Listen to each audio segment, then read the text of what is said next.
das atividades dessa noite. Queremos agradecer a presença de todos aqui, né, estudantes da instituição, convidados, colegas que se aproximam de alguma forma, têm interesse por essa temática, por essa programação que nós estamos promovendo hoje. É uma atividade iniciada, promovida pelo nosso grupo de pesquisa, Cultura e Relações de Poder, que, aliás, é a segunda atividade dessa natureza promovida nesse semestre. Nós tivemos uma no dia 22 de agosto, por ocasião da participação do Sr. Paulo Parreira, da Unesp, e hoje temos a alegria de ter aqui conosco o professor Emerson, que há pouco fez uma aterrissagem em Maringá, está em solos mouroenses há pouco mais de uma hora, né? Saiu de Juiz de Fora hoje pela manhã, está aqui conosco, e nós queremos dar as boas-vindas ao Emerson, que não conhecia ainda, né, a nossa universidade, a nossa cidade. E posso dizer, Emerson, que a nossa cidade é bem bacana, assim como nossos colegas, né? Estamos muito ansiosos, envolvidos, enfim, com essas atividades antes de chegar ainda o Natal, quase já nas vésperas do Natal, né?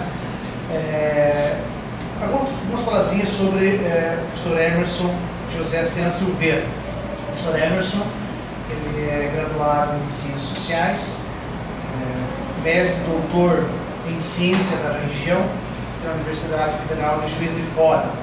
Estava bisbilhotando o seu látex e percebi que o Emerson acompanha a temática da renovação carismática católica já há mais de 20 anos, desde a graduação, né? Acho que a monografia, o trabalho de conclusão foi sobre a renovação, o mestrado foi sobre a renovação, o doutorado sobre temáticas afins, né, em torno da renovação carismática católica, cuja pesquisa ele encerrou de doutorado, né, em 2006. E claro que a temática ele vem desenvolvendo desde então até atualmente. O professor Emerson tem então essa trajetória para a Federal de Juiz de Fora, onde também atua como professor, né? Se concursou posteriormente, então ele atua na graduação e agora, quer dizer, já há algum tempo é também professor desse programa do qual foi egresso, né? Ciência da Religião. O professor Emerson já veio orientando 15 trabalhos de mestrado e atualmente orienta 5 teses. Fez 2 pós-doutoramento, um mais recente, em 2016, e outro em 2008. Mais recentemente ainda, teve a experiência em Portugal como professor visitante em 2016. Bom, as credenciais do professor Emerson são bem generosas e rapidamente eu pontuei aqui para vocês, né? E para essa noite nós pensamos, né, a partir das temáticas que nós estamos trabalhando e que também o professor Emerson vem discutindo há algum tempo, nós pensamos na palestra que está aí projetada, né, o título, A Política e a Atuação Religiosa no Brasil, Problemas e Dilemas. Professor Emerson, fique à vontade aqui, né? O professor Emerson vai expor as suas considerações e, na sequência, nós podemos abrir então para considerações, perguntas, diálogos, etc. Fique à vontade, Emerson, e seja bem-vindo. Boa tarde a todos e todas. Primeiro quero agradecer as palavras gentis de Frank e estar aqui com vocês, desde as montanhas de Minas Gerais, ouvindo outros sotaques. Já corri o Norte e Nordeste, eu estive em vários locais. É sempre encantador ouvir as expressões, as palavras, os sotaques. Então eu venho trazer um pouco uma reflexão sobre o que vivemos hoje. Estamos no olho do furacão, não é? As polêmicas, as controvérsias, a relação entre política e religião no Brasil toma dimensões muito épicas. Mas antes de abordar propriamente a nossa época contemporânea e os dilemas que ela traz, o dilema da laicidade do Estado, que é um dilema fundamental, é preciso lançar um olhar histórico. Às vezes acabamos por inventar o ovo de Colombo, mas a relação entre política e religião é das mais antigas do mundo ocidental. A começar do problema teológico, do problema político, dos dois reinos, das duas autoridades, a espiritual e a temporal. Santo Agostinho e todos os grandes filósofos trabalharam essas questões que são repostas, ressignificadas, repensadas, porque é herança da civilização ocidental. Então vou fazer um panorama histórico inicialmente, para depois fazer algumas provocações. Inclusive trouxe algumas imagens para provocar. A provocação faz parte da minha postura como professor também de metodologia, porque eu me inspiro no método de Elenkos Sócrates, que é o método da pergunta e resposta, e é o método também de se incomodar. Elenkos é a capacidade de estranhar o que é justamente banal, o que está muito natural, o que é dado, o que é banalizado. Então vamos lançar um pouco, é uma relação de altos e baixos entre política e religião no Brasil, mas com profundas raízes históricas. Por outro lado, isto é algo interessante, mas temos que ter muito cuidado, porque qualquer comparação histórica pode ser uma retórica que vai aumentar a polêmica de um dos lados.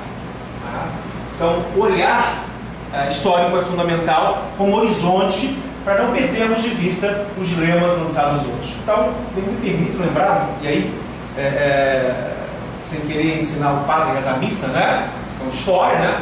O Brasil é marcado pelo regime do padroado, que é um antigo dispositivo medieval transformado pela coroa de Portugal, que trouxe um estreitamento civil-administrativo entre a Igreja Católica e o Império. Isto marcou a história do Brasil de uma forma, ela marcou a cultura política brasileira. Isso é muito importante. A cultura política brasileira é marcada por essa relação entre Estado e Igreja, e o modelo fornecido pela Igreja Católica será um modelo de atuação que pautará as outras religiões.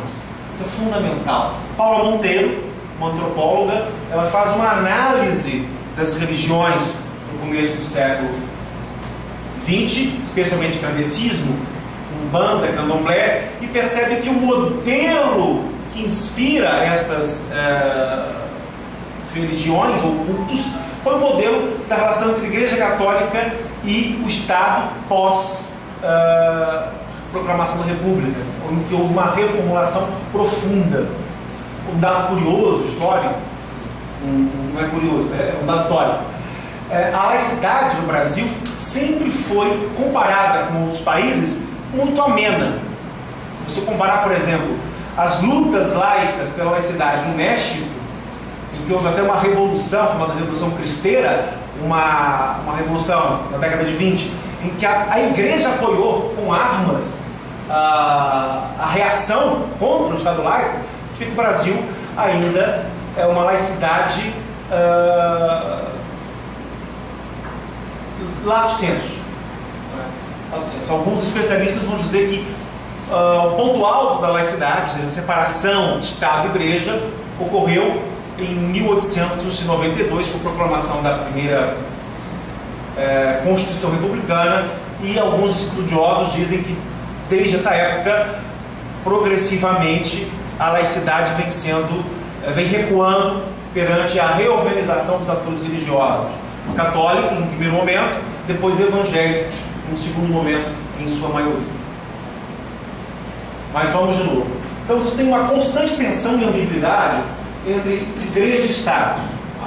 No época do Império, os padres participavam ativamente da estrutura política imperial. Os bispos pronunciavam frequentemente e havia choques de interesses frequentes. Não acontece mais isso hoje. Não. Acontece de outras formas. Eu vou mostrar para vocês em algumas imagens como essas questões ainda se pronunciam de forma muito marcada no Brasil. Eu vou dar alguns exemplos históricos. Não é? Vou pegar, por exemplo, uma área muito sensível do debate laico da religião no Brasil, política, que é a questão da família. Há hoje uma disputa de visões de mundo, visões de mundo religiosas e laicas em torno do que é a família, das funções da família, do significado da família e do casamento. Mas é algo que, se formos fazer uma historiografia de decretos, tentativas do Estado de regular isso, vamos ver, por exemplo, que em 1827, o Estado firmou as disposições do Concílio de Trento e do Arcebispado da Bahia. Quer dizer, você tem um Estado imperial confirmando disposições de um concílio ocorrido no século XVI, 1500. Alguns falam de contra-reforma, mas hoje não é uma palavra, não é um termo muito mais usado. Se falasse de reforma católica, né?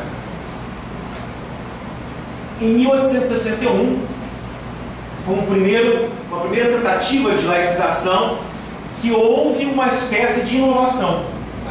Já havia a penetração de outras religiões no Brasil, a vinda dos imigrantes, a abertura dos portos, em 1808, trouxe uma realidade nova para o Brasil. Não é que não tenha havido outras realidades religiosas no Brasil.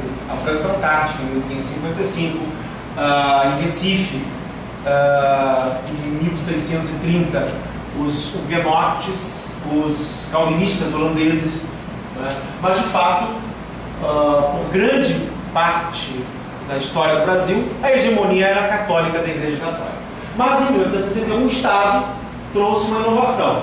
Havia a possibilidade de casamento entre pessoas de seitas dissidentes. Era o nome que se dava na época a pessoas que não eram católicas, né? Eram seitas.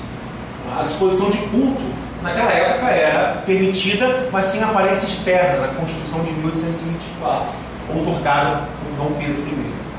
A autoridade civil nessa data poderia dispensar impedimentos e julgar a nulidade do casamento, mas a separação apenas em nível pessoal. Você tem uma ideia do poder do Estado, da religião, da influência da religião?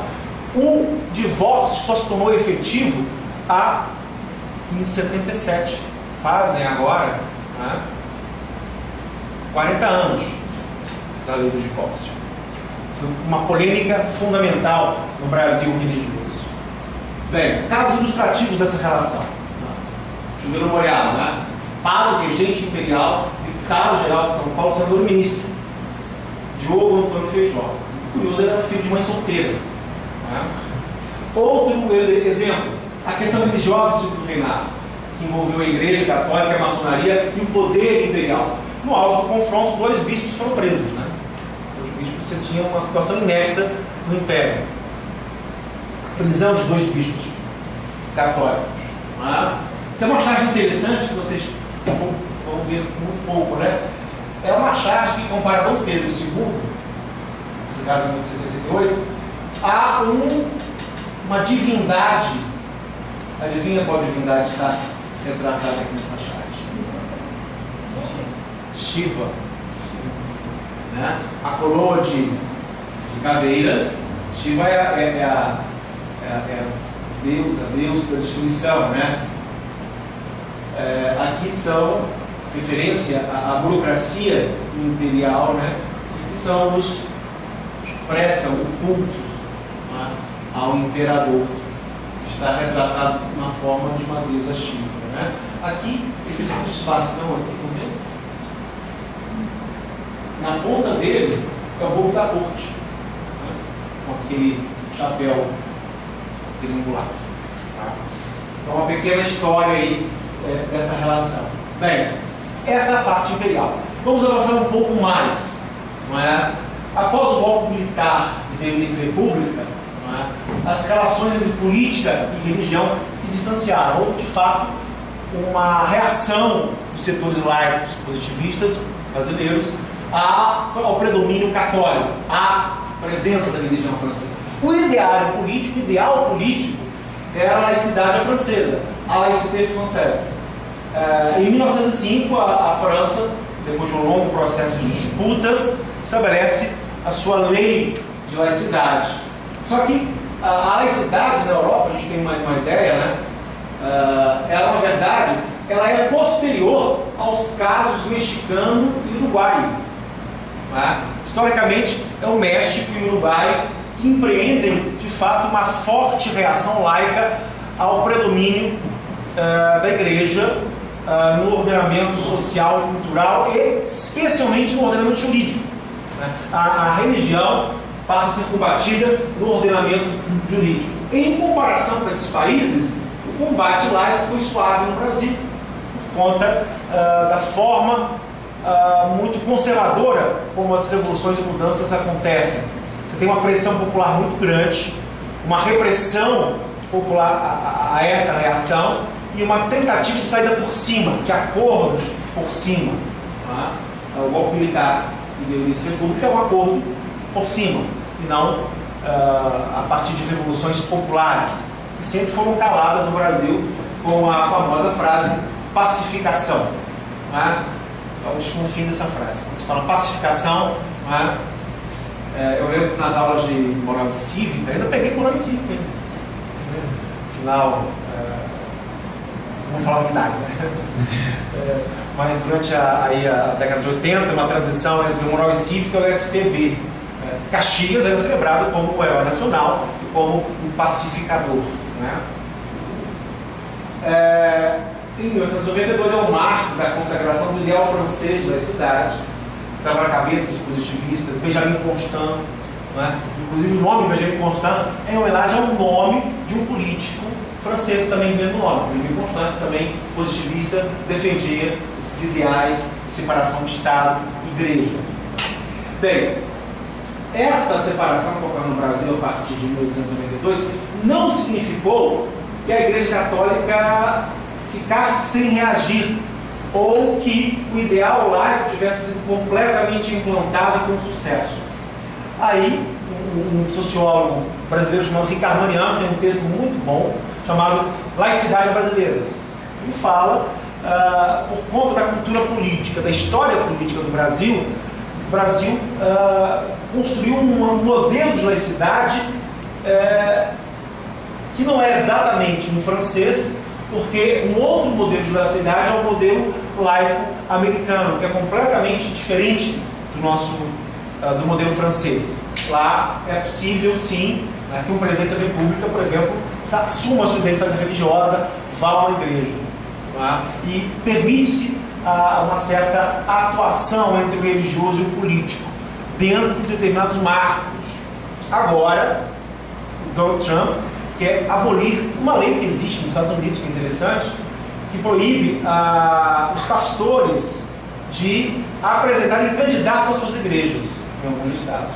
No Brasil, não. No Brasil, esse tipo de relação entre política e religião é possível e é explorado a exaustão. As igrejas acabam se tornando uma mescla de templo, teatro e mercado, e no caso, palco político. Templo, teatro e mercado é referência a um livro de um cientista religioso como eu, que é o Leonido Silveira Campos. É um livro muito interessante, que marcou época, é um clássico. Tempo, Teatro e Mercado, de Leonido Silveira Campos, aborda a história da Igreja Universal, apresentando a igreja como um caso de teatro, de mercado e de tempo. E fala que a Igreja Universal voltou de novo à mídia por conta de algumas acusações recentes. Bem, retomada. Por que isso? A Igreja Católica se viu desalojada do poder que tinha, o padroado teve fim, e entre 1892 e 1934 houve uma forte reação católica que, na ascensão da Revolução de 30, a gente pode botar o nome de uma reconquista. Alguns pontos dessa reconquista, não é? O ensino religioso volta para o aparato estatal e está até hoje. Se a gente acompanhar a história do ensino religioso, é também a história dos embates entre a laicidade, os ideais de laicidade e os ideais religiosos. É interessante que, se a Constituição Republicana dava oportunidade para o divórcio, em 1934, o casamento tornou-se um preceito constitucional, a indissolubilidade do casamento. Ou seja, aquilo que era um dogma católico, aquilo que era um sacramento católico passa a ser reconhecido ou igualado como um preceito constitucional. Então esse embate aí das forças conservadoras e reacionárias, tentando colocar, por exemplo, regular o conceito de família, ou regular a relação, o casamento como uma relação entre homem e mulher, não é novo. Na verdade, ele tem profundas raízes históricas. Está na pauta da disputa, justamente, não só uma disputa semântica, né, casamento homossexual, né? Há um projeto que está para ser votado no Senado Federal, que é justamente o reconhecimento de pleno direito das uniões estáveis, homossexuais, a um casamento, a um vínculo familiar. Isso gera, obviamente, uma batalha imensa sobre a questão do que é natureza e do que não é natural, que não é novo. Aí é uma parte mais sociológica. A disputa sobre o que é natural volta de novo à tona, não é? Em relação à ideia de natureza humana, natureza da sociedade e outras questões mais. Aqui tem algumas fotos muito interessantes. Esse aqui é do Palácio Catete, o Cardeal Leme. Esse aqui, Getúlio Vargas. O Cardeal Leme vem de Olinda, Recife, Arco Verde. Ele consegue rearticular a igreja no Brasil e consegue se aproximar, fazer acordos fundamentais entre Estado e Igreja. Um marco desse acordo é a inauguração do Cristo Redentor.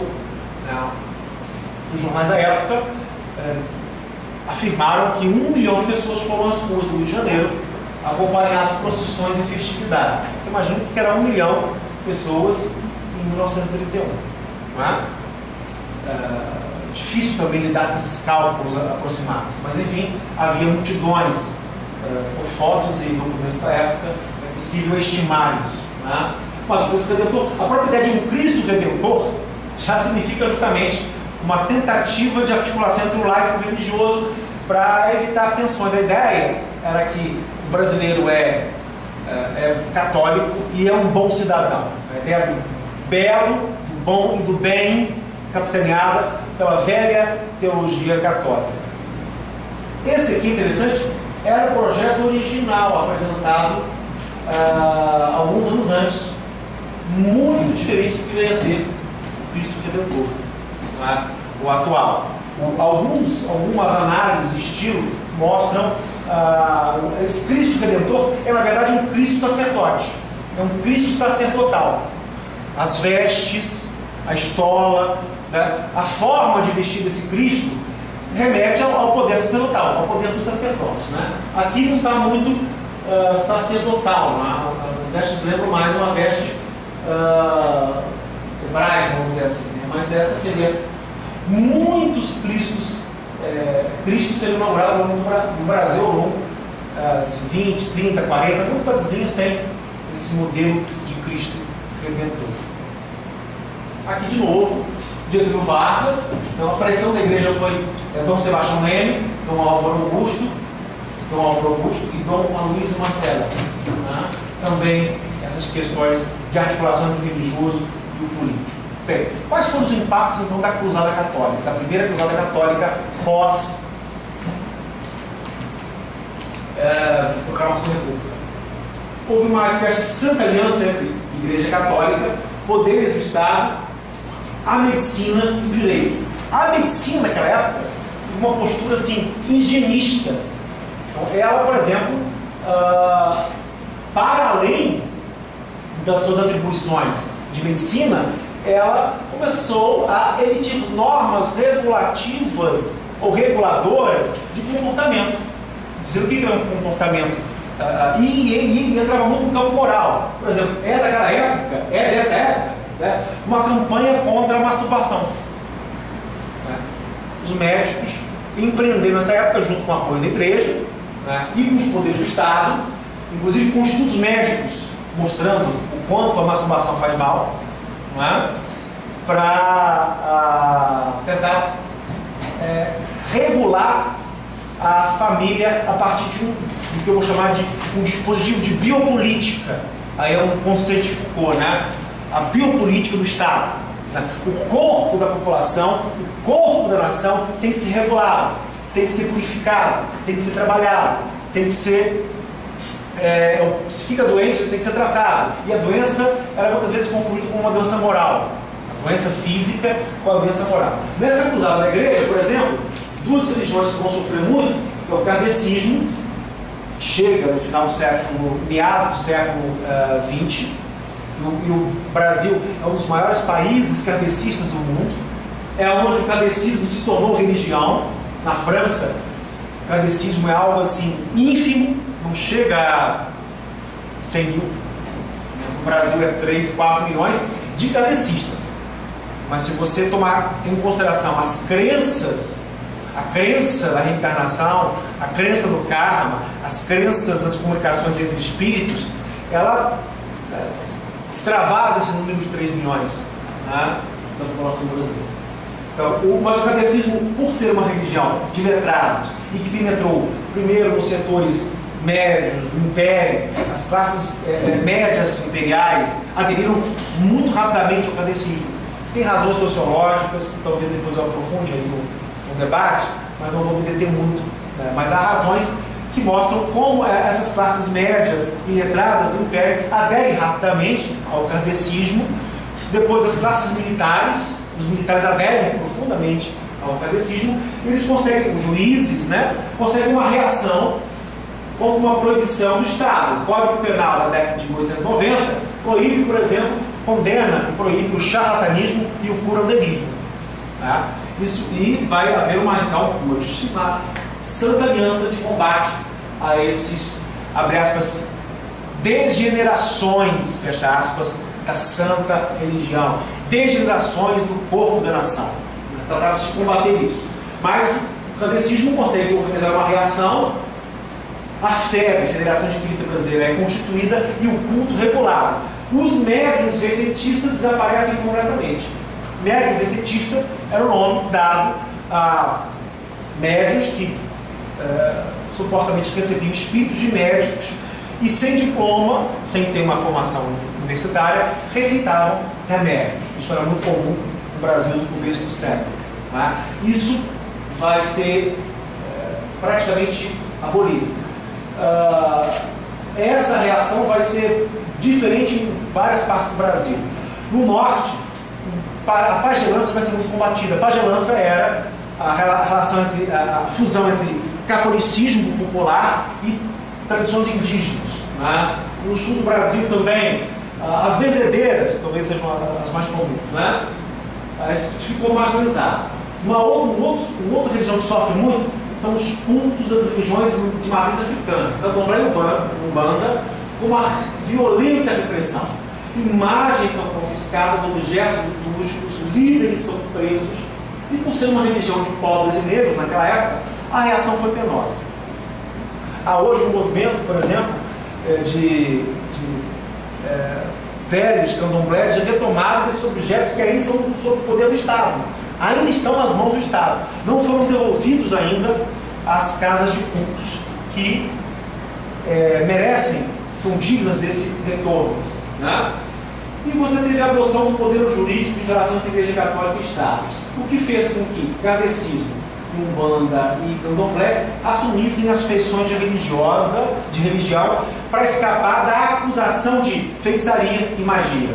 E foi uma acusação que permeou muito essa relação Igreja-Estado no Brasil. Tem um livro muito interessante, João do Rio, né? Religiões do Rio. É um repórter que contratado por jornais da época para fazer um panorama das religiões. Apesar de uma linguagem datada, o livro é muito interessante, porque apresenta essa diversidade religiosa na corte imperial. Bem, entre 34 e 86, a primeira Constituição após o período militar, muita coisa ocorreu. Né? Eu vou destacar alguns fatos, para depois explorarmos com mais vagar aqui nas perguntas e nos comentários. As pessoas surpreendem com a, abre aspas, onda conservadora. para começar, não tem onda conservadora, tem um oceano conservador. Tá brincando não. E que temos foram ilhas de laicidade e progressismo segundo as visões de alguns teóricos. Outros vão questionar e dizer que a relação é muito complexa. Eu vou mostrar para vocês que, de fato, a relação Estado, política e religião no Brasil é muito complexa e carrega temperos bem específicos, né? Em 64, entre 19 de março e 8 de junho, aconteceram centenas de manifestações no Brasil. As principais se deram em São Paulo, com a famosa marcha da família com Deus pela liberdade. 64, o Brasil devia ter o quê? Devia ter 90 milhões, 70 milhões, ou até menos, né? Os cálculos dizem que esse pessoal todo, entre esse período, os cálculos, as estimativas, né? Calculam em mais ou menos 1 milhão, 1,5 milhão de pessoas na rua por conta disso. Isso só um setor, não estou elaborando o setor que ficou a favor de Jango Goulart, também teve uma reação, né, das esquerdas do campo progressista, mas estou só focando um lado, porque esse lado, né, assumiu Deus, né, assumiu a linguagem religiosa para fazer frente a uma mudança política. Né? E entre 64 e 85, temos a luta de setores católicos e protestantes contra a repressão violenta das liberdades. Né? Mas também tivemos apoio de setores religiosos à ditadura. E aí, foi uma época interessante onde o político foi para o religioso e o religioso foi para a política. Em nome do Evangelho, se combateu, por exemplo, as torturas, a dignidade humana. Então, a linguagem religiosa serviu como um elemento de luta política. Isso é interessante, como no Brasil, a linguagem bíblica religiosa, volta e meia, ela serve em ambos os campos, tanto como forma de afirmação de direitos sociais humanos, como forma também de status quo, de afirmação de um status quo. Tá? Então ela dança, a linguagem bíblico-religiosa dança de acordo com os setores. Tá? E o fato que eu lembrei para vocês, né? 28 de junho de 77, o senador Nelson Carneiro causou intensa polêmica quando, por uma emenda constitucional, as constituições militares, que eram, quer dizer, não eram democráticas, né? Eram constituições impostas, né? E conseguiu fazer aprovar em 77 a lei do divórcio. Você tem uma ideia de como a relação é complexa entre Estado e religião no Brasil, né? Somente em 2010, portanto, há 17 anos atrás, o Brasil passou a contar com o divórcio direto, porque antes você tinha que fazer um estágio, chamado de skit. Tinha que ficar 1 ano, 2 anos, talvez as avós, os pais de vocês que, né, lembram dessa época, desquitaram. Né? Até aquela época, até 77, se você casou, não havia previsão legal para a separação de uma pessoa. Pensões, outras questões, não havia isso. Você imagina a posição da mulher nesse arranjo familiar, estatal, muito complexo. Aqui no Brasil, sempre foi um jornal de centro, né? O Brasil não é um jornal de direita, é considerado um jornal de centro. Hoje só sobrevive na internet, não tem mais a versão impressa. Democracia na praça, olha só. Aqui já é 30 de março, já é. Inclusive, Juiz de Fora tem a má fama de ter, assim, ter sido uma das cidades onde um general também Mourão, tem outro Mourão que andou falando aí, né, algumas asneiras, e Olímpio Mourão, houve uma liderança aí. Democracia na praça, ou seja, milhares de pessoas às ruas. Em um país laico, isso que é interessante, o arranjo laico permite também esse tipo de arranjo. É um país laico onde há liberdade de expressão, liberdade religiosa. E vamos ver aqui um pouco a palestra, como esse argumento de liberdade religiosa ele foi mobilizado pelos evangélicos para entrar em massa nas candidaturas da Assembleia Nacional Constituinte de 1986. Houve um boato generalizado de que a Igreja Católica iria fazer recuar algumas liberdades, e houve uma mobilização muito intensa das igrejas evangélicas, fazendo com que igrejas tradicionalmente apolíticas, como a Assembleia de Deus, porque ela é marcada por um milenarismo muito forte. O que é o milenarismo? Esperar um milênio, o retorno de Cristo. Então essas igrejas eram marcadas, especialmente as mais antigas, pela ideia da espera do retorno de Cristo. Então eu me retiro do mundo, sou honesto, trabalho, faço toda a minha vida de ascese, de santidade, mas ao mesmo tempo de muito êxtase, muita recurso místico ou Espírito Santo, mas não me envolvo com política. Em 86 você tem uma mudança, troca-se um pouco essa chave. Obviamente que essa mudança não acontece da noite para o dia. Nenhuma mudança acontece da noite para o dia. Aqui um pouco da foto da época, né? Para perceber pelos... Olha só.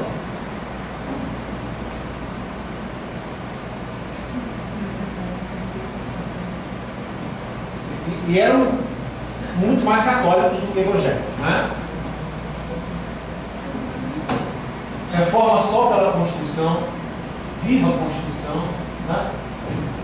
Uma foto da época. O governo cristão, entre aspas. Esse aqui já é a extinção dos partidos, né? Garantir suspensas da eleição indireta. Agora, alguns aspectos dessa relação contemporâneos, chegamos então à contemporaneidade, à época atual.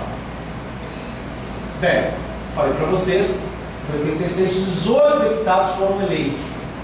As igrejas que até hoje ainda lideram, a Assembleia de Deus, que é a maior igreja evangélica pentecostal do Brasil, com 12 milhões de adeptos. A segunda congregação cristã do Brasil, depois a IURD, né, no censo de 2010, perdeu fiéis, tá? Ela caiu de 2 milhões para 1 milhão e 800 mil, com os dados do IBGE, é muito interessante essa questão. Mas 18 deputados foram eleitos, liderados pela Assembleia de Deus, que ainda permanece com o maior número de deputados eleitos, não só em nível federal, mas nos estados e também nas câmaras municipais. Aqui tem início um processo que está em pleno curso de entrada na política, né? E de mudança também de postura. Vou tomar como exemplo a minha cidade, de fora.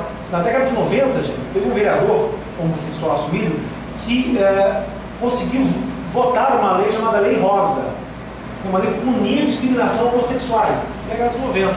Naquela época, um vereador eleito pela Assembleia de Deus se absteve de votar. Hoje é uma posição que dificilmente seria tomada, por conta do engajamento e da mudança de imaginário político, que tomou conta da liderança política como um todo. Bem, em 2013 é criada a Frente Parlamentar Evangélica com mais de 150 simpatizantes. Aqui é uma certa diferença que a gente tem que fazer, tá? Entre bancada evangélica, o que os especialistas chamam de bancada evangélica? Aquelas pessoas que assumem sua identidade evangélica de forma aguerrida no espaço público.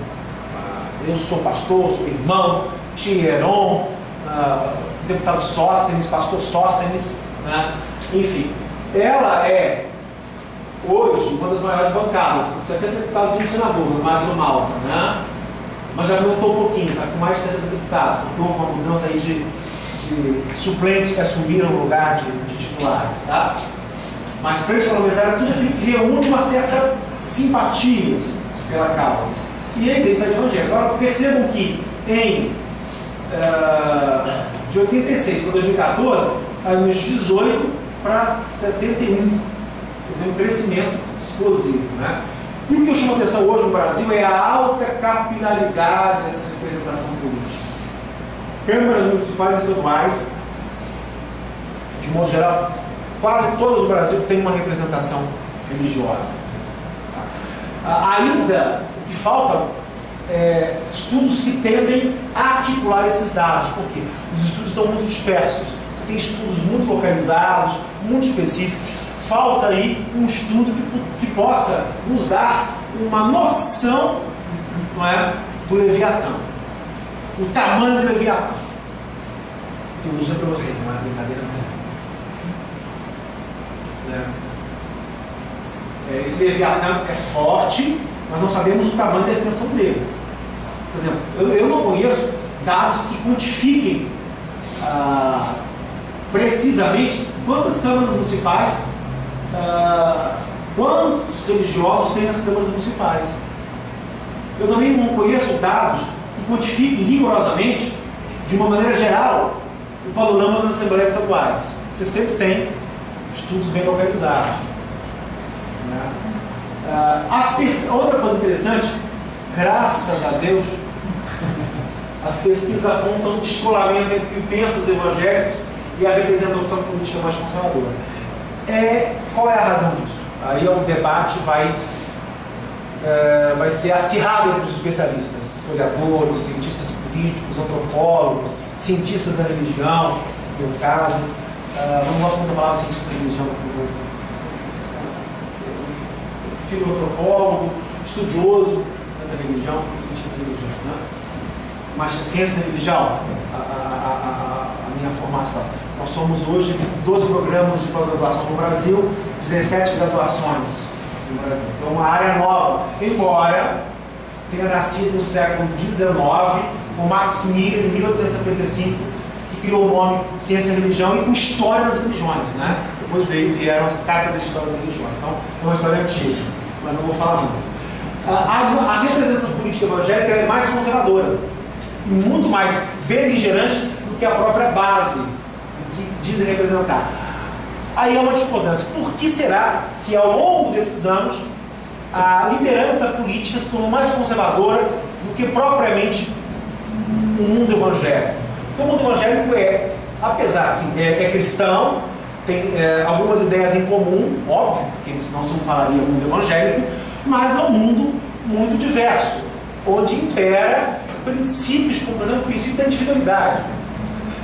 Se o Malafaia, para nós, que vemos a mídia, aparece como uma liderança em conteste homogênea, no mundo evangélico ele é fortemente contestado. Ele não tem essa legitimidade que a mídia, quando você olha para a mídia, quando você ouve a mídia, parece que ele adquire uma dimensão muito grande. Mas no próprio mundo evangélico há disputas ferrenhas de lideranças, disputas locais, ênfases várias, né?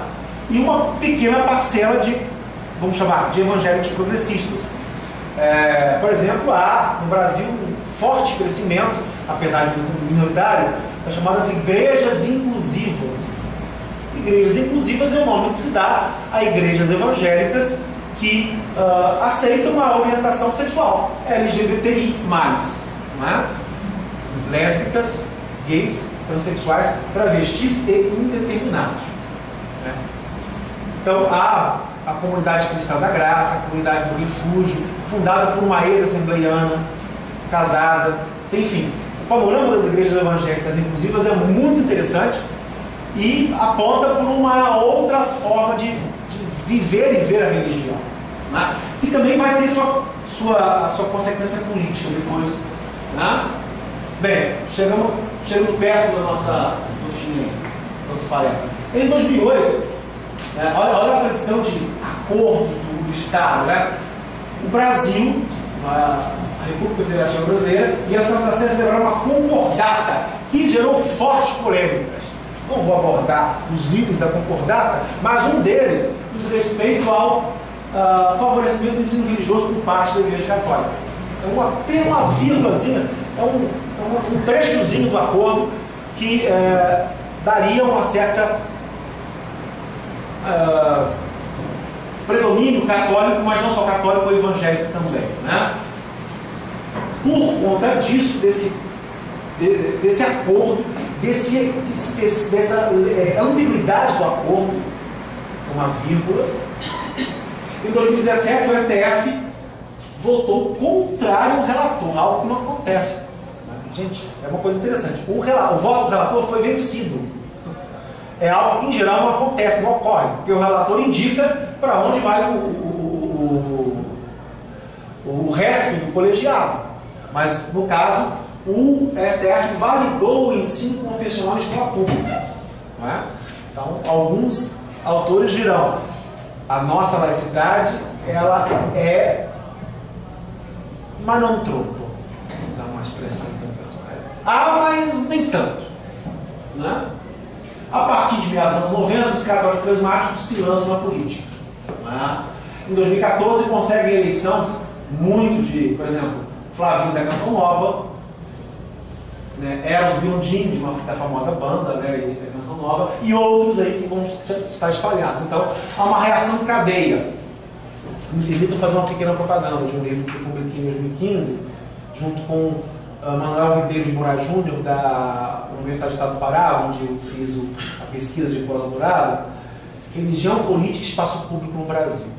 Está no Saraiva Online, eu vou doar um livro aqui para o grupo de estudos, mas no capítulo 1º eu faço uma análise do discurso de uma liderança religiosa que vocês já devem ter ouvido falar.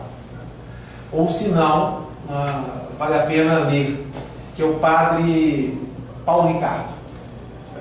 Então, eu intitulei em 2015 Guerra Cultural Católica.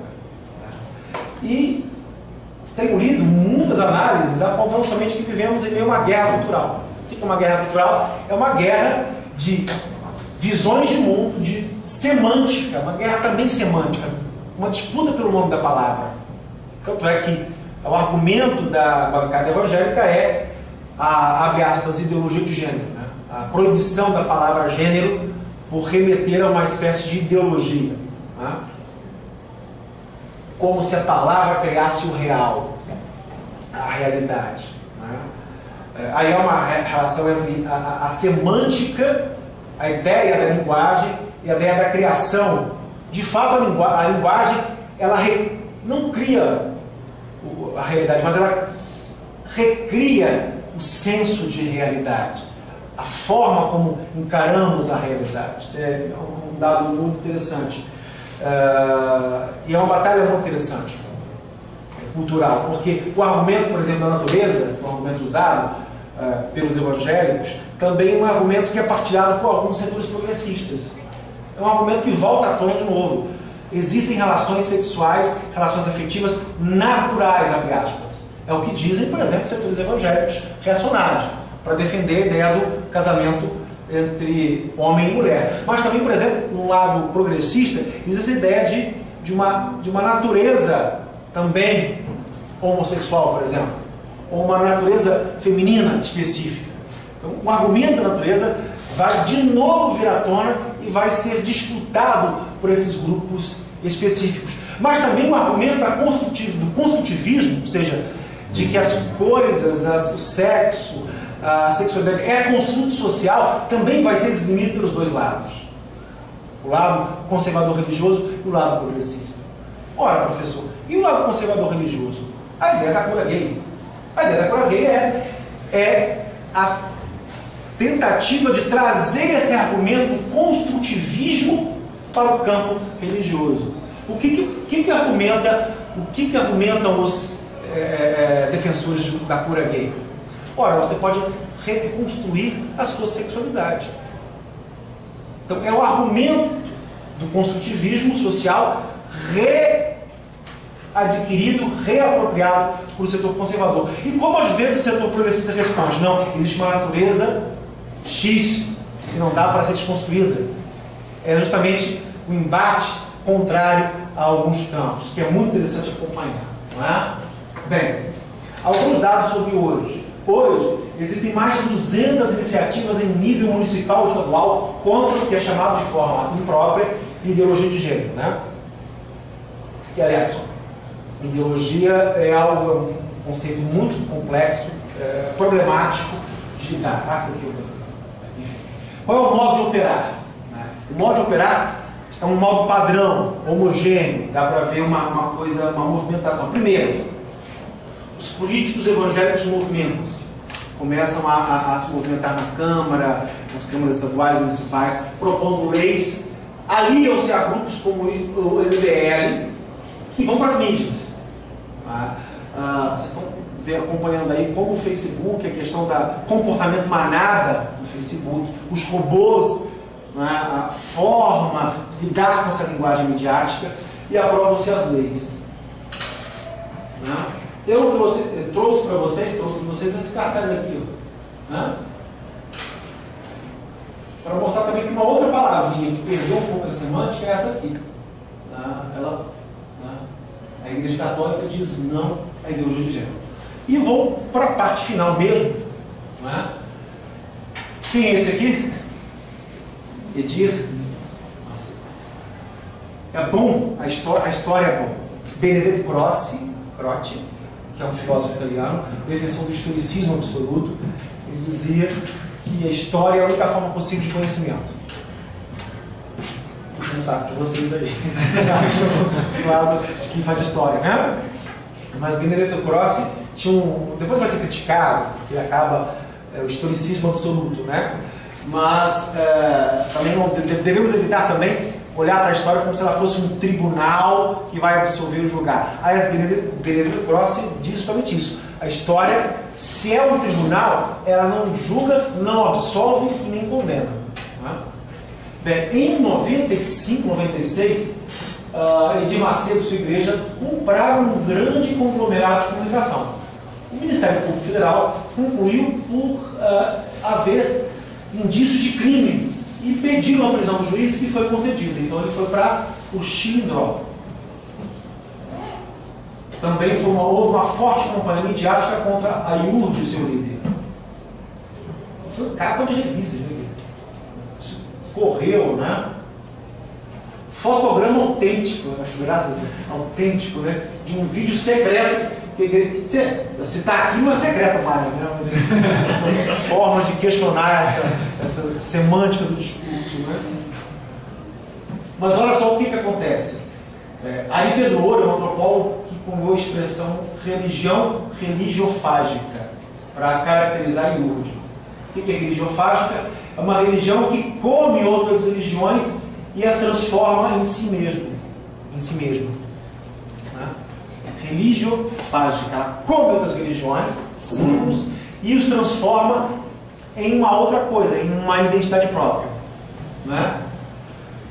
Olha que interessante a capacidade de mímese e giro hermenêutico. É a mesma, ó, aqui, situação de condenado, situação negativa, criminoso. Aqui, injustiçado. Só quem sentiu essa dor na pele e cresceu pode te ajudar a vencer. Vem.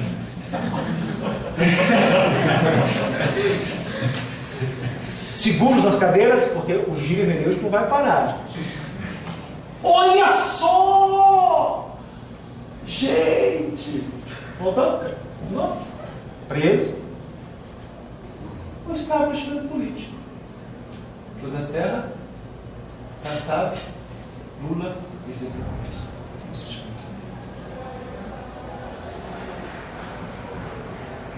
Messianismo de esquerda e teoria da prosperidade se deram as mãos.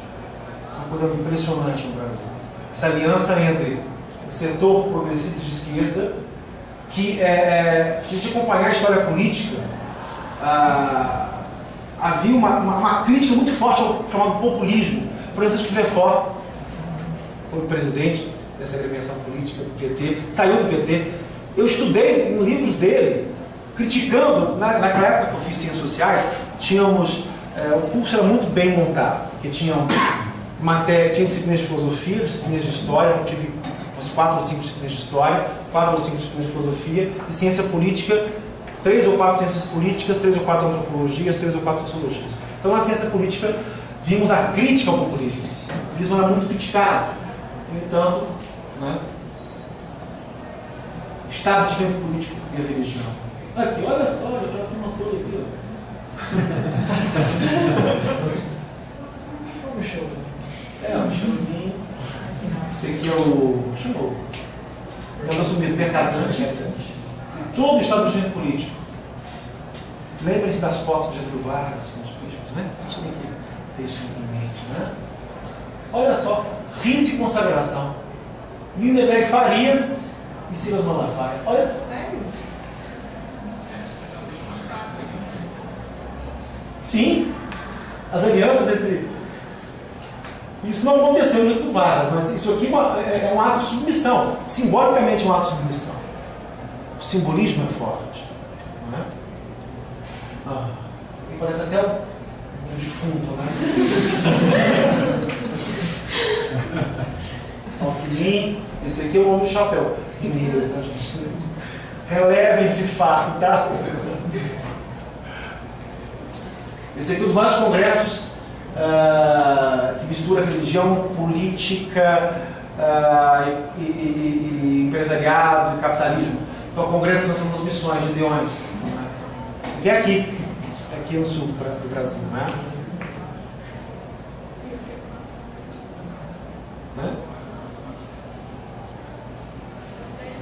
Há estudos mostrando que a figura da Marina Silva é interessante, né?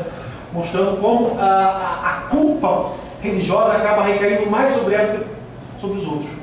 Então, há estudos mostrando como ela, que foi caracterizada um dia como esquerda libertária, passa a ser caracterizada como direita reacionária. Então, há uma mutação da forma como ela é apresentada, percebida, que tem a ver com as disputas políticas e os reposicionamentos dos atores sociais e políticos também.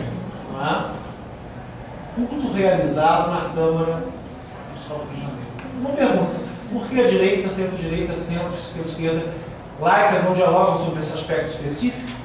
Por que não há um diálogo? Então, termino aí a minha fala lembrando aí esses dilemas, esses problemas para a nossa contemporaneidade do futuro próximo, médio e longo prazo. Muito obrigado.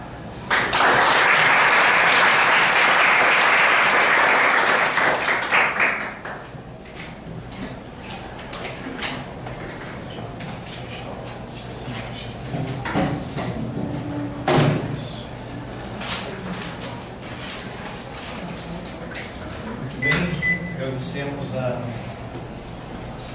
reflexões e provocações que o Jefferson faz, né? No humor, sem perder a seriedade do que é a problemática posta, né? Bom, abrimos para diálogos, né?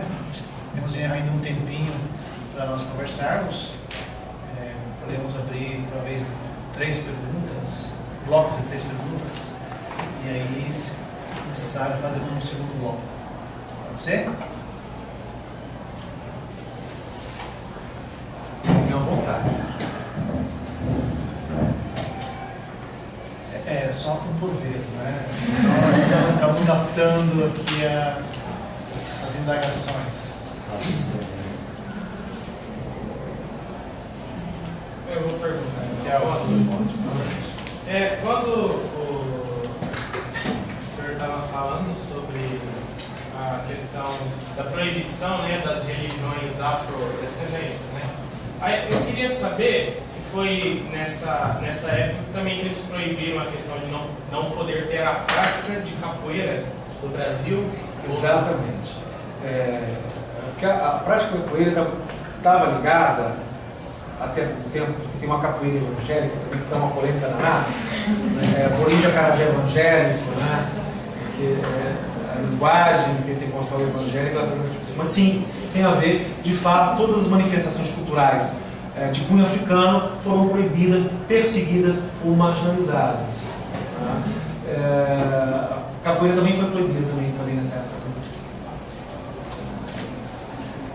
Durante a palestra, eu percebi que, enquanto você falava dos evangélicos e de alguns princípios católicos, dá a impressão que hoje, assim, no cenário político, muitos dos princípios eles vão de encontro, principalmente em relação às proibições, o casamento gay, o aborto. Então dá a impressão que existe assim, uma união entre essa bancada evangélica e uma bancada católica. Isso existe? É uma impressão que eu tive? Uma impressão. Pode ter certeza que há. Inclusive, nesse capítulo 1, quando eu falo com o Paulo Ricardo, eu analiso 4 discursos dele, porque ele é um papo conservador, mas tem canais de mídia muito acessados. Só que a linguagem midiática conservadora ele é muito estática, muito hierárquica, né? Porque ele provém de um mundo que deseja permanecer em hierarquia.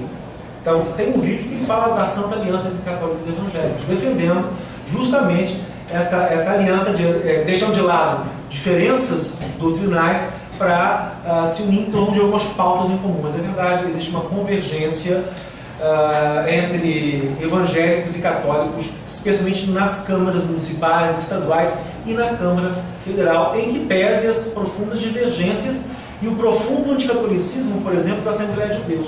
A Assembleia de Deus e muitas igrejas pentecostais são profundamente anticatólicas. Tem uma crítica muito ferrenha ao catolicismo, né? Que inclusive foi reeditada pelo Edir Macedo. Gerou polêmica, a novela da Record gerou polêmica porque apresentou uma linguagem que foi imediatamente associada ao catolicismo.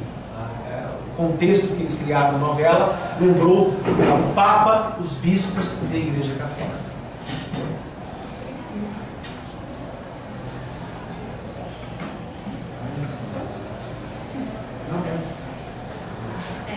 Primeiramente, parabéns. O professor falou que teve uma frente religiosa que gira em torno de 150, né? Que é diferente da bancada. Provavelmente todos se usaram disso para se eleger, né? Cada um do seu culto. O senhor acha que eles usam isso de 150 e talvez só 70 assumirem isso como uma bancada evangélica? Eles usam isso como trampolim, assim como um outro qualquer que estiver na mídia. A gente teve o exemplo aí do Luciano Huck em terceiro nas eleições presidenciais, né? Então, é só um trampolim para eles chegarem lá e até ter esse mitigado, progressista, né, dos conservadores. Eles usam isso como um trampolim ou eles realmente atuam nisso, levam isso a fé? Ou é a identidade deles, de fato, né? Em alguns casos, parece que sim, são aproveitamentos eleitorais de linguagem religiosa. Há isso. Mas, pelo menos no caso da bancada religiosa, há uma apresentação dessa identidade como a identidade política por excelência.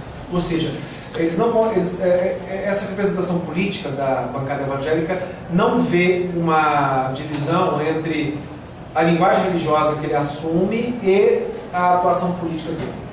Se existia alguma barreira, eles quebraram essa barreira, ultrapassaram essa barreira, argumentando, no caso da política, essa questão. Mas há casos de uso eleitoral, mas em geral são identidades que podem ser usadas tanto para um lado quanto para o outro. A votação da admissão do processo contra Temer é muito interessante. Eu acompanhei as duas televisionadas, né? E especialmente os deputados evangélicos. Então você tinha, por exemplo, o Takayama, não é? Em nome de Deus, ele não falava Deus não, na verdade, ele falava, ele não usava a linguagem religiosa para justificar Temer, usava pela estabilidade, então o Temer vai ser processado, esse pessoal evitava falar em nome de Deus. Mas, por exemplo, o irmão Lázaro da Bahia, que é evangélico, ele votou a favor da continuidade do processo e usou uma linguagem religiosa. O Cabo Daciolo, também evangélico, foi um dos que mais usaram a linguagem religiosa. Os justos, né, usando a linguagem religiosa para contestar um fato político que era, no caso, a tentativa do presidente Temer de barrar o processo de investigação. Mas nesse campo você vai ter tanto gente usando essa identidade de forma mais camaleônica, oportunista, eleitoral, quanto gente mais organicamente ligada à religião, fazendo disso o seu métier, o seu esforço sincero de atuação na Câmara Federal, Municipal, Estadual. Bem, primeiramente, boa noite. Eu agradeço a exposição. Acho que essa tomada histórica foi fundamental. Deixou várias coisas para a gente pensar, assim, fez a gente ir atrás das coisas, algumas informações que a gente não tinha também. Meu nome é Leonardo. Professor, a atuação dos religiosos no campo da política, assim, deu para ver nessa retomada que você fez, que ela tem sempre a vinculação com a questão moral. E o que eu identifico, assim, eu não teria problema em votar no candidato religioso se ele faltasse a resolução de alguns problemas sociais mais amplos, como corrupção, como a violência, alguns problemas de estrutura. Mas o que eu vejo é que a maior parte deles está nesse âmbito. A discussão que eles fazem, o encaminhamento do seu mandato está pautado no âmbito da moral. Eu acho que eles não contribuem muito, não contribuem nessas outras problemáticas que eu apresento. E assim, ano que vem a gente tem eleição. Você pensa que eles, pelos seus estudos, que eles podem contribuir nessas outras problemáticas, ou que eles têm se restringido, se limitado à questão moral? E daí, por exemplo, o padre Paulo Ricardo que você cita, se a gente vê os vídeos dele, ele é um pensador de marxista, ele é só questão moral, não sei o quê, ele praticamente... Onde tem marxista? Ele fala escola sem partido e tal, é uma discussão assim, não fala de problemas estruturais, não fala de falta de verba, não fala da questão econômica, então ele é bem limitado nesse sentido. Há uma parcela pequena de evangélicos católicos que trabalham numa vertente mais, focando mais questões sociais, questões que dizem respeito à pobreza, desigualdade, outras propostas de segurança pública, educação. A Benedita da Silva, por exemplo, é uma deputada da Assembleia de Deus, e ela é do campo da esquerda, PT. Você tem, por exemplo, o Alessandro Molon, que era do PT e foi para a rede, é carismático. O Alessandro Molon tem a sua base entre os carismáticos. Então você tem pequenas, uma parcela pequena. Mas por que a pauta moral, a pergunta é, por que a pauta moral ainda é no século XXI uma das que mais mobilizam paixões, uma das que mais mobilizam identidade? Eu trabalho com vários conceitos para explicar isso. Eu trabalho, por exemplo, com o conceito de Giddens, de tradição falsificada ou de pós-tradicional. Numa época em que não há mais a ideia de pós-tradicional no Giddens, né? Tradição falsificada, tradição reflexivizada. Numa época em que, da ovelha Dolly, da clonagem, numa época de novas identidades, o recurso à moral, ele é pautado por uma tentativa de repor uma identidade perdida. Então, eu, não nesse texto, mas em outro texto, analisei, por exemplo, quando o Cunha era presidente, ele encabeçou uma tentativa de colocar em votação projetos como o Dia do Heterossexual. Né? Na verdade, o que é o heterossexual? Homossexual eu sei bem, mas o que é o heterossexual? Na verdade, o heterossexual não se define, né? É justamente esse movimento de tentar definir uma coisa, pautar uma coisa, é justamente o momento em que essa coisa não está mais pautada. Então, na verdade, quando os evangélicos vão a campo tentar o dia do heterossexual, essas pautas conservadoras, é porque essas pautas conservadoras já não são mais naturais em si mesmas, não tem mais a evidência natural que tinham. Essa é a ideia de Giddens. Porque a própria modernidade, a linguagem moderna, desconfigurou, relativizou essas pautas morais. Então, alguns autores vão dizer que esse recrudescimento moral é, na verdade, um canto de cisne nihilista de uma identidade moralmente baseada. Na verdade, é o reconhecimento, né, de que essa identidade moral, ela faliu. Por isso, o recurso às leis do Estado para tentar garantir essa identidade moral. Ou seja, você tenta se lançar no Estado para garantir, por força de legislação, uma continuidade dessa identidade que já não é mais tão evidente. Isso em todos os campos. Então, esse estertor moral, eu vejo mais como uma espécie de perda justamente da substância, perda da essência. Se a moral fosse tão natural e evidente, não seria necessário tanta gente defendendo essa pauta no Congresso e em outras coisas mais, né? Porque essa pauta não é evidente, que é essa luta toda, né? Então é ideia de tradição, de pós-tradição de Giddens, né? Tem outras ideias também, alguns autores que eu trabalho, especialmente o do Peter Sloterdijk, que é um filósofo alemão, e Byung-Chul Han, um filósofo germano-coreano, que fala de uma sociedade da hipertransparência. E aí é um problema, porque, por exemplo, o público-privado no Brasil já não era muito lá essas coisas, né? Historicamente. Né? Você pega, lê lá o clássico Casa Grande Senzala, lê Caio Prado Júnior, lê Sérgio Buarque de Holanda, Raiz do Brasil, você vai ver como hoje com a internet isso cai por terra. Então, e fica coisas muito esquisitas, como, por exemplo, um videozinho de uma performance artística no museu consegue ser replicado dessa forma, né? Mas é aquela ideia de pós-tradicionalidade, ou seja, essa pauta é uma pauta que evidencia justamente a falência dessa linguagem moral como campo de organização de uma sociedade. Mais ou menos por aí. Mas há gente pensando de outras formas. Minoria, mas há.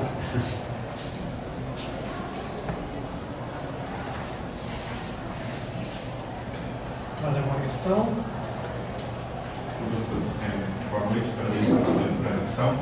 Meu nome é Rafael, sou professor do curso de Direito Parlamentar Integrado, do Direito Nacional, e sou mestrando do BPG7. Uma das coisas da sua fala que me chama a atenção, e gostaria de saber se você compartilhar com demais, diz justamente respeito à decisão do STF em autorizar o ensino religioso nas escolas públicas, né? Nas universidades públicas de ensino. O artigo 19 da Constituição, ele veda as liberações do Estado a cultos e outras formas de interpretação. E aí, esse foi o grande embate entre os ministros para saber em que ponto isso estava sendo entendido ou não. Uma das coisas que me chamaram a atenção, que talvez, que não foi questionado lá, mas talvez seja objeto de questionamento futuro, e aí falo para saber se a opinião a respeito, o Estado terá que pagar então professores em tese para falar sobre cultos ou dogmas religiosas de outras denominações. Será que isso não é subvencionar justamente a religião? Isso é um questionamento que eu quero ir além mais tarde, mas já começo com uma pergunta sobre isso. É um bom questionamento, porque o próprio Estado do Rio, um garotinho que é presbiteriano, ele instituiu esse tipo de ensino confessionalizado. O ensino católico para os católicos, evangélicos e umbandistas para os umbandistas. De fato, há essa questão da espécie de subvenção. Se não temos subvenção direta, temos subvenções, não diria subvenções, mas temos apoio indireto. Por exemplo, a isenção tributária, né, dos cultos. Uma das grandes fontes de renda do Universal e de muito boa parte das igrejas, você não tem nenhum tipo de controle sobre o dízimo, por exemplo, sobre esse tipo de dinheiro que circula, sobre, por exemplo, a relação entre igreja, posse de meios de comunicação, poder, mas isso de fato vai ser um elemento fundamental na interpretação do Constituinte, tá? Porque se há vedação do apoio direto, o que é de fato subvencionar uma atividade religiosa? Vai ser um ponto de embate. Na minha opinião, se a gente parte para o ensino confessionalizado, é uma forma indireta de subvenção desse ensino. Eu, particularmente, a minha opinião, era favorável ao argumento da Procuradoria-Geral da República, do Rodrigo Janot, que entrou para o processo. Na verdade, essa discussão entra com a ADIM, que o Janot entra, para contestar justamente uma série de casos que está acontecendo no Brasil, Rio de Janeiro e outras prefeituras que estavam contratando professores com base em discriminação religiosa. Então, uma seleção para professores católicos com beneplácito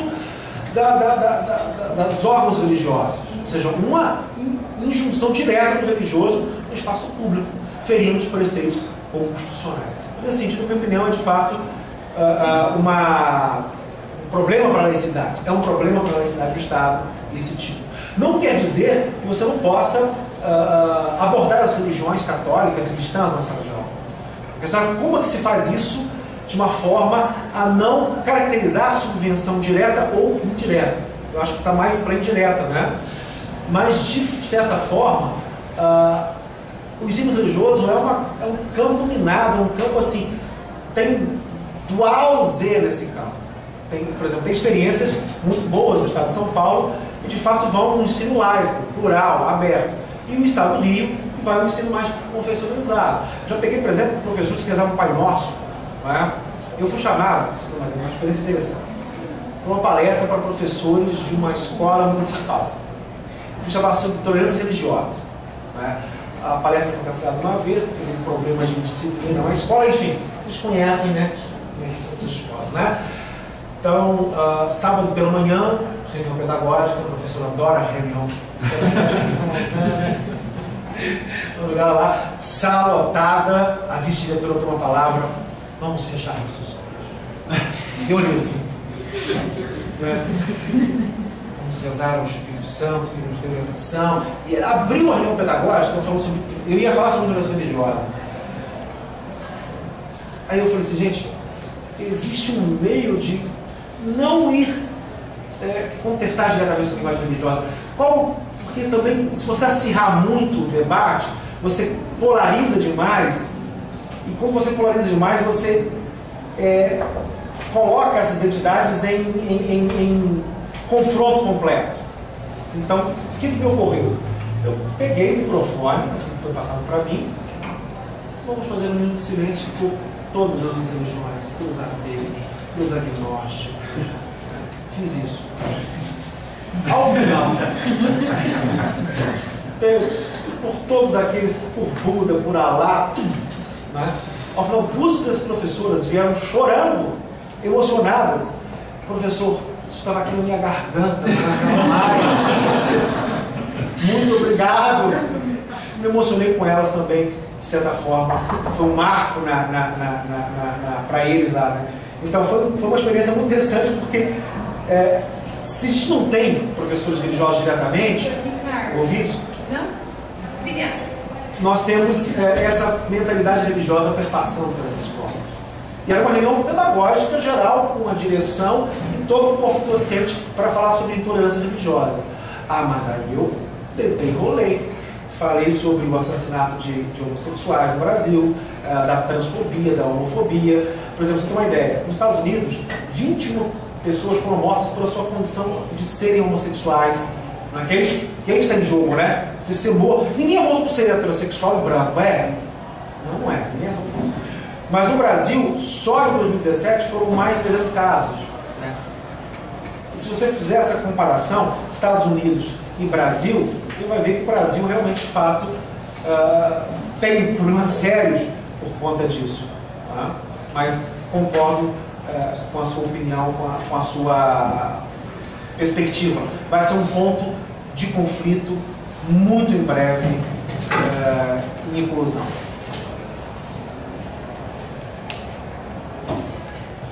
Tudo bem? Mais uma questão? Estamos encerrando. Bom, nós queremos agradecer ao Emerson, que está cumprindo a sua primeira atividade em campo de terras morolenses. Né? Nós estamos aproveitando a vinda do Emerson para uma atividade formal amanhã, que é uma banca de qualificação, que nós temos aqui no programa. E aí, estendemos o convite para ele fazer essa palestra hoje, e amanhã à tarde também, uma rodada de conversa com o grupo de pesquisa, né? Além da banca amanhã pela manhã. Né? E aí, logo na sequência, você pode voltar, né, para a gente fora. Né? Mais ou menos assim. Não, brincadeiras à parte, nós quisemos aproveitar a oportunidade de termos a presença do Emerson para essa atividade no mestrado, para promover esse momento de discussão sobre uma temática que nos é muito interessante, e que vem se somar a outras ações que o grupo de pesquisa também vem desenvolvendo. Né? Então, a gente agradece a fala do Emerson, que vem dar mais corpo a essas atividades e também, claro, que contribui para as discussões nossas em torno do grupo, mas também de outros colegas que têm interesse, né, por essa temática. Uma das questões que nós sempre mencionamos é a importância de que o grupo, de que as discussões feitas no mestrado se expandam, né, para além da universidade, para além do PPG, do programa, e que abra espaço para outros que têm interesse em participar. Né? Então, como mencionei no início, essa foi a segunda atividade com pessoas de fora que nós fizemos nesse segundo semestre, e é uma prática que nós pretendemos dar continuidade para o ano que vem. E, aliás, esse ano aqui para nós é um ano especial. Né? O nosso grupo, esse ano, completa 10 anos de existência, né? Estamos já atingindo um tempo aí de maturidade. Não atingimos a maioridade ainda, esperamos em breve, né? Mas, enfim, estamos caminhando aí e promovendo sempre atividades semelhantes a essas.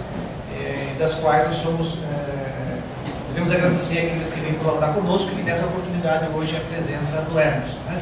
Então aproveito essa ocasião para, além de agradecer a presença e a fala do Emerson, a presença de vocês também, e convidá-los, aqueles que têm condições de participar amanhã, a banca de qualificação, é uma banca aberta que vai acontecer nessa mesma sala a partir das 9 horas da manhã. E o encaminhamento técnico, né, vocês assinaram a lista aí, a partir de semana que vem, de segunda-feira, vocês poderão ter contato com o setor da Secretaria para requisitarem a declaração. Ok? Obrigado pela presença, boa noite.